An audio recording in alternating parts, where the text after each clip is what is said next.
Otto Ohlendorf, was born on February 4, 1907, in Hohenegg-Gelsen, in the province of Hanover, in the Kingdom of Prussia, within the German Empire.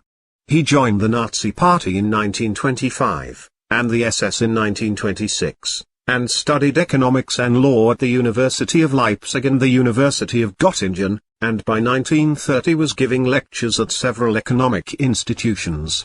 He studied at the University of Pavia, where he gained his doctor's degree in jurisprudence, and by 1933 he obtained the position of a research directorship in the Kiel Institute for the World Economy. Ohlendorf was also active in the National Socialist Students' League in both Kiel and Göttingen and taught at the Nazi Party's school in Berlin. He participated in major debates between the SS, the German Labour Front, and the Quadrennial Organization on Economic Policy. By 1938 he was also manager in the trade section of the Reich Business Board. Ohlendorf joined the Sicherheitsdienst, or SD, in 1936 and became an economic consultant for the organization.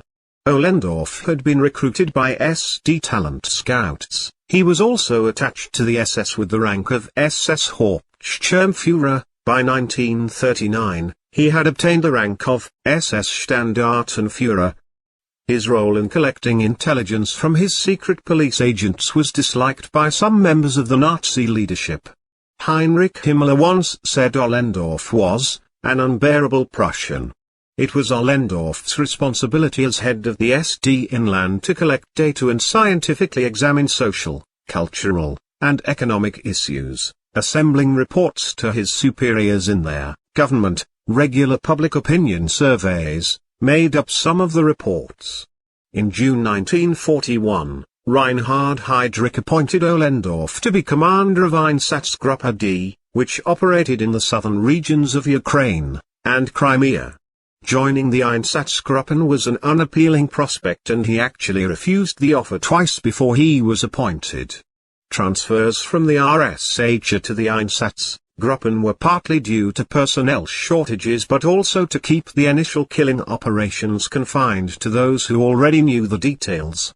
Ohlendorf's group was the smallest of the task forces, but was supplemented by Romanians along their way through Bessarabia, southern Ukraine, and the Caucasus. Additional manpower for Einsatzgruppe D also came from Ukrainian auxiliary police formations. Supporting military operations, Ohlendorf's group was attached to the 11th Army. His Einsatzgruppe in particular was responsible for the massacre at Simferopol on December 13, 1941, where at least 14,300 people, mostly Jews, were murdered. Ohlendorf disliked the use of the shot to the back of the neck method of execution and preferred to line up victims and fire at them from a longer distance, supposedly to alleviate the personal responsibility for individual murders. Also, all forms of contact between the firing squads and victims were limited, at Ohlendorf's insistence, until the last moments before the executions started, and up to 3 riflemen were allocated to each person about to be shot. To ensure the group's killing mentality, he forbade any commando from taking individual actions and explicitly instructed his men not to take any of the victims' valuables. Many of the killing operations were personally overseen by Ohlendorf, who wanted to ensure they were military in character and humane under the circumstances. On August 1, 1941, Einsatzgruppen commanders received instructions from Gestapo Chief Heinrich Müller to keep the headquarters informed of their progress in the east. Müller also encouraged the speedy delivery of photos showing the results of these operations.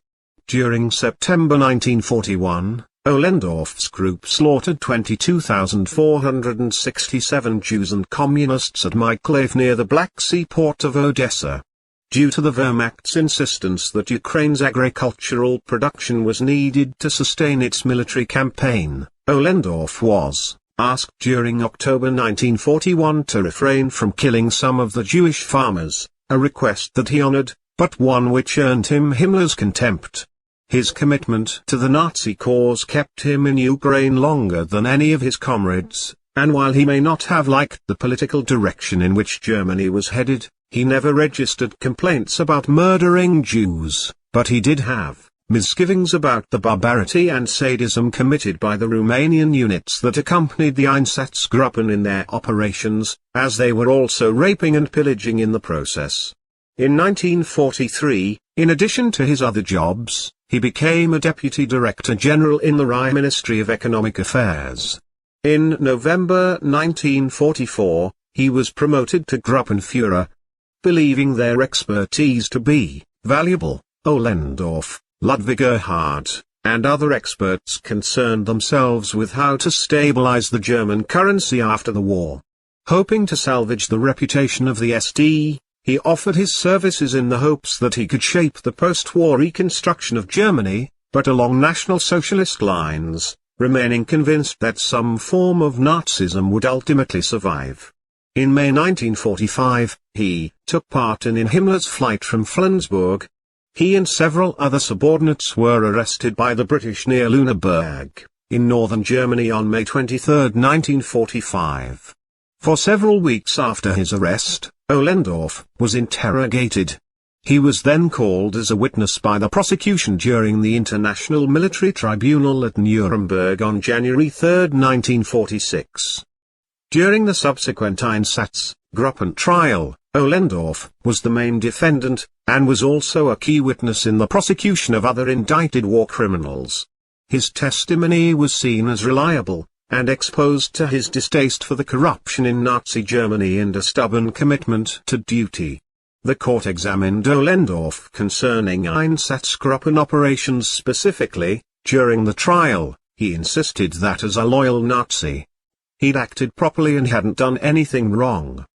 He expressed no remorse for his actions, telling prosecutor Ben Ferencz that the Jews of America would suffer for what the prosecutor had done, and seemed to have been more concerned about the moral strain on those carrying out the murders than those being murdered. Defending his actions, Ohlendorf compared Einsatzgruppen activities to the biblical Jewish extirpation of its enemies. He likewise claimed that his firing squads were no worse than the press-button killers who dropped the atom bomb on Japan. Despite his attempts to establish moral equivalency for his atrocities upon the Allies, he was convicted of crimes against humanity and war crimes committed during World War II. Ohlendorf was sentenced to death in April 1948 and spent 3 years in prison before being hanged at Landsberg prison in Bavaria on June 7, 1951. He was 44 years old. Otto